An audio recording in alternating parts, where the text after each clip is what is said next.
Então, gente, um artigo acabou de mostrar que aminoácidos podem ser sintetizados abioticamente em nuvens interestelares.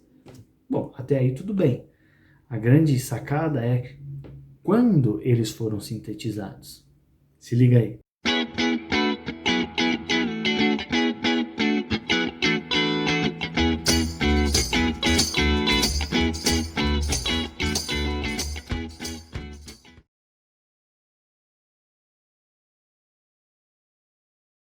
Então, gente, é um artigo da Queen Mary University, lá de Londres, que constatou aí, né, a síntese abiótica de aminoácidos, né, principalmente o aminoácido glicina, que é relativamente simples, foram encontrados em nuvens de poeira interestelar. Até aí tudo bem, não é novidade, a gente já tinha encontrado aminoácidos aí em vários corpos celestes. A grande sacada é quando eles foram produzidos. É surpreendente isso. Vocês vão ver que a coisa começa muito tempo antes do que a gente imaginava. E isso tem um impacto muito grande para a gente entender a origem da vida. Então, vamos olhar aí algumas imagens que eu trouxe para vocês para entender melhor o que o artigo quer dizer e quando isso foi produzido. Bom, gente, então, episódio 12 aí, aminoácidos são formados em nuvens interestelares, né, que foi a constatação feita aí pelos especialistas, pelos estudiosos da Queen Mary University, lá em Londres. Então, só para começar, esse artigo aí é o que eu peguei. Os resultados estão publicados então aí na Nature Astronomy e está mostrando aí que os pesquisadores eles conseguiram produzir a glicina de forma abiótica, ou seja, né, aminoácidos aí que são produzidos sem a atividade celular, né, do maquinário celular. É um aminoácido simples, né, o importante aí no processo de produção, né, no processo de formação de polímeros, como por exemplo as proteínas, e pode se formar em condições adversas, né, que governam aí a química do espaço, né? Então está sugerindo aí o estudo que essa glicina, que é esse aminoácido que vocês estão vendo aqui, bonitinho, e possivelmente outros aminoácidos, né, eles são capazes de se formar em nuvens densas interestelares bem antes da formação de novas estrelas e de planetas. Né? Então, aminoácidos como esse e alguns outros, eles podem ser formados nas nuvens interestelares, né, de poeira, e provavelmente estavam presentes aí na nuvem de poeira cósmica, né, espacial que deu origem ao nosso sistema solar.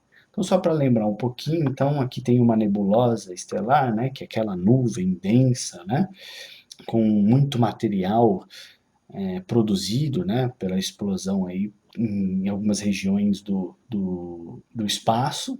Então, esse adensado aqui, ele começa a se juntar, né? Começa a ser atraído gravitacionalmente, vai formar um disco, né? Que tem um esqueminha do lado que explica isso, né? Só para a gente lembrar.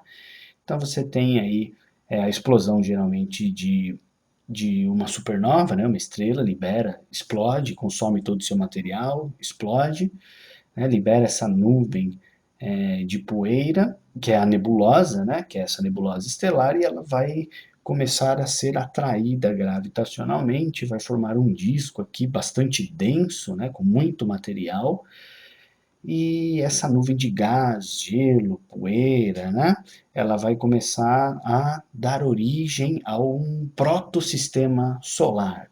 No centro vai se formar aí a protoestrela, no nosso caso, o nosso protosol, né? E ao longo aqui do centro, onde está o Sol, para a periferia desse disco, vão se formando os planetas a partir desse processo de acreção.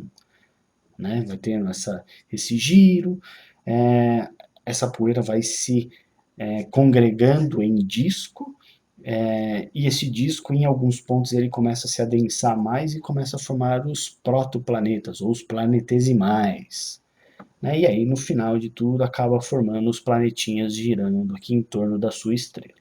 Então começa com uma nebulosa densa, né? A luz muitas vezes tem dificuldade de entrar nela, de tão densa que ela é, a luz das estrelas ao redor, né?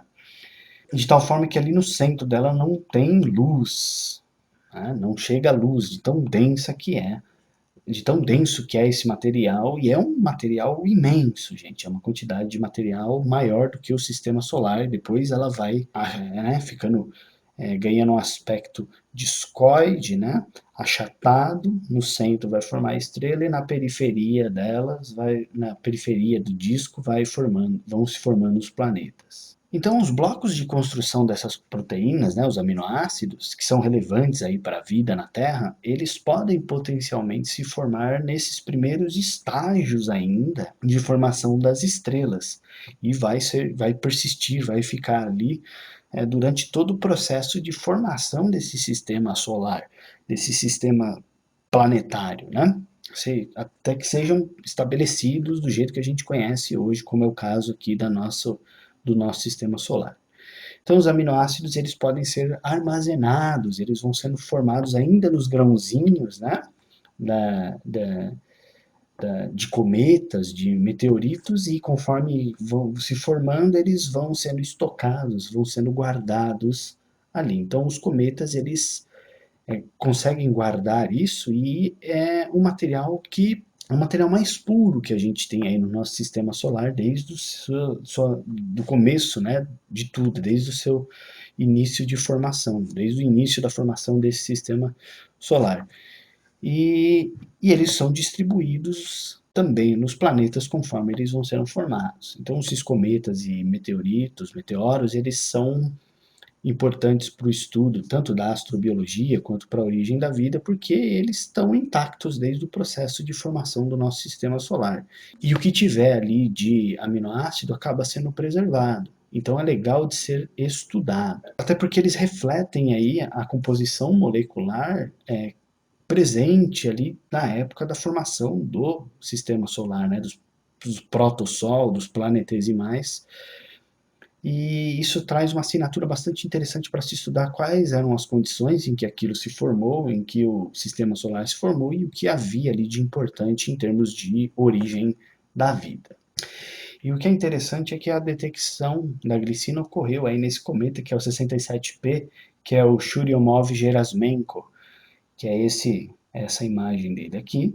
Tem amostras aí que foram trazidas para a Terra, né, na missão Stardust, né, que já tinha sugerido que a presença de aminoácidos como a glicina ali.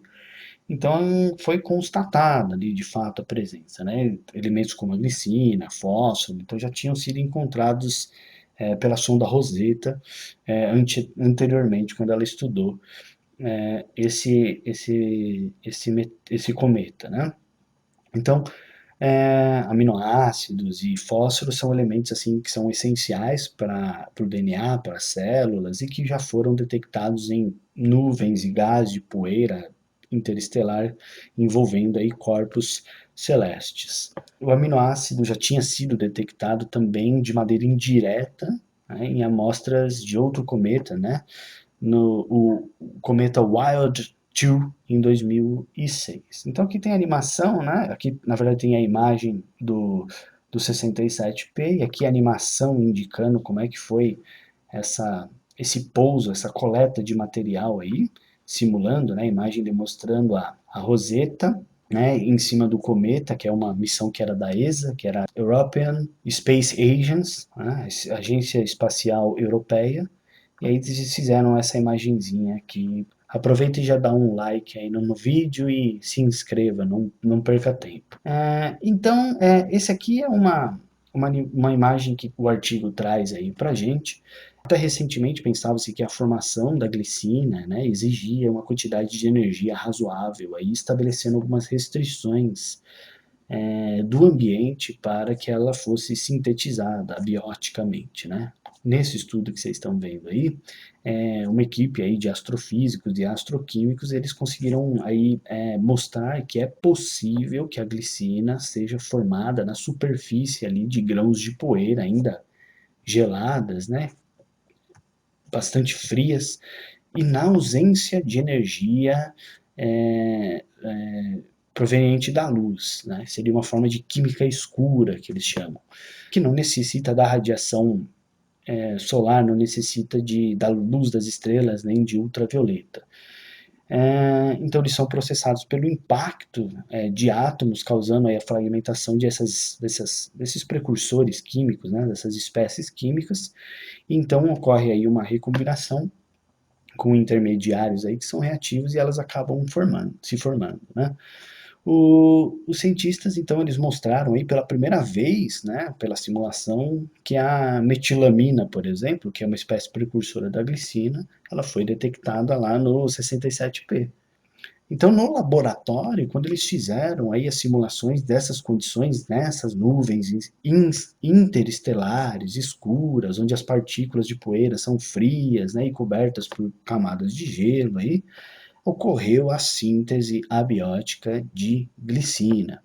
Então, isso significa que o universo ele é repleto de moléculas aí que consideramos blocos essenciais para a construção da vida como a gente conhece aqui. Então essa imagem aqui ela traz um pouco do que eles encontraram aí. É uma imagem que está lá no artigo e aqui está a legenda dela mostrando as rotas de reações que podem ocorrer aí na superfície e que levam à formação da glicina durante os primeiros estágios aí de evolução estelar com baixa massa, né? Então aqui tem as setinhas indicando as vias, né, as rotas de reação. Quem quiser depois dar uma lida aí, né? Por exemplo, essas linhas em azul aqui, elas representam aí as etapas, né? Ou cada etapa de adição de hidrogênio, né?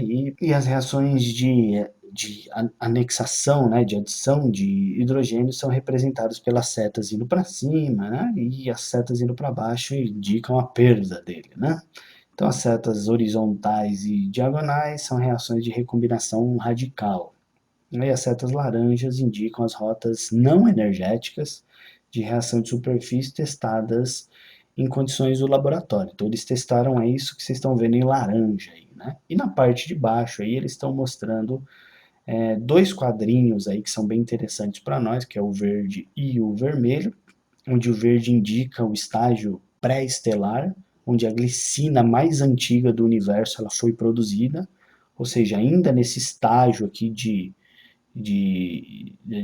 da nuvem, né, dessa poeira cósmica, já tinha a glicina sendo produzida. E o último estágio aqui, né, ou o segundo estágio mais antigo da formação da glicina no nosso sistema solar foi um estado energético aí, ou seja, já tinha influência da luz da estrela como um elemento que fornecia energia para que as reações de síntese abiótica de aminoácidos, e não só a glicina, mas talvez a alanina e serina também, como sugere o estudo, puderam acontecer. Então aí tem essas vias aí indicando qual o que foi estudado, né? E como isso ocorreu. Então você tem muita glicina que está presente no nosso sistema solar, que foi sintetizada muito antes da própria origem do sistema solar. Né? O que indica também que o processo de formação dos planetas do nosso sistema solar, e não só dos planetas, mas de planeta anão, cometa, meteoro, eles estão carregando glicina que foi produzida muito antes do processo de formação do nosso sistema solar. Então, os blocos de construção glicina e possivelmente outros aminoácidos, eles são mais antigos do que o próprio sistema solar, conforme o artigo está indicando. Então, a conclusão do estudo sugere que a glicina se forma sem a necessidade de uma quantidade de energia muito grande, né? Fótons, raios cósmicos, e que os gelos interestelares são ricos em água, onde permanece preservado aí, né, esses aminoácidos, ainda no estágio inicial de formação das estrelas do sistema solar e muito antes da inclusão até mesmo de meteoritos e cometas durante a formação dos planetas. O segundo ponto aí importante que a gente pode concluir é que a glicina estava presente nos discos protoplanetários ao redor das estrelas que estavam ali surgindo, né? Então estava se formando estrela e a glicina já estava lá presente, formado lá naquela síntese ainda da química escura. Então, uma vez formada aí a glicina pré-estelar, ela também pode se tornar uma espécie precursora de outras moléculas por vias de acreção na superfície de corpos celestes, seja pela via de energia proveniente da estrela ou pela química escura. O terceiro ponto aí é esperado que outros aminoácidos proteinogênicos, ou seja, que são importantes para a formação de proteínas, eles tenham se formado também junto com a glicina.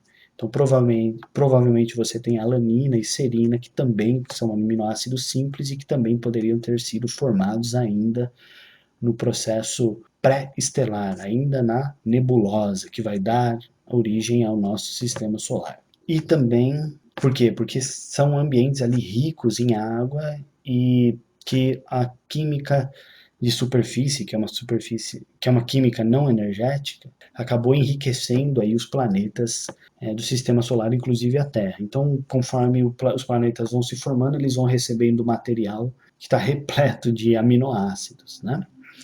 Então, a gente pode entender aí que os depósitos de aminoácidos podem ser muito mais antigos do que os planetas e o nosso próprio Sol aqui no nosso sistema solar. E aqui tem uma animaçãozinha bacana, né? Uma imagem aí representando o cometa, né? E o aminoácido mais simples que a gente conhece, estando presente ali e sendo despejado nos planetas conforme ocorre a formação do nosso sistema solar. Bastante interessante esse artigo, traz bastante elementos aí para a gente entender um pouco melhor a origem da vida, né, os processos envolvidos. É um artigo bastante carregado de informação de astrobiologia que tem bastante importância para a gente estudar não só a Terra, mas outros planetas e o que eles podem ter neles ali, ou podem receber, ou puderam receber ao longo desses últimos 4,6, 4,8 bilhões de anos, que é o tempo estimado aí desde a origem até hoje para o nosso sistema solar. Então você imagina a quantidade de material que esses corpos, esses planetas, os seus respectivos satélites naturais, o que eles devem ter recebido durante todo esse tempo, né? Em termos de moléculas que são relevantes aí para a gente entender a origem da vida. É bastante interessante, vale a pena dar uma lida nesse artigo aí para quem se interessa. Bom, gente, então espero que vocês tenham gostado aí desse artigo, espero que vocês tenham gostado do vídeo. Se você gostou, não esquece de se inscrever, não esquece de curtir aí, dar o seu like, não esquece de seguir o blog no NetNature, que é atualizado todos os dias, todo dia tem alguma publicação nova aí, compartilha. Não esquece de compartilhar a gente aí na sua rede social, não esquece de divulgar, ajudar na divulgação de ciência, porque você também é um divulgador de ciência quando você compartilha esses vídeos. Espero que vocês tenham gostado e a gente se vê aí num próximo vídeo falando sobre a origem da vida ou evolução biológica. Até mais, gente. Falou!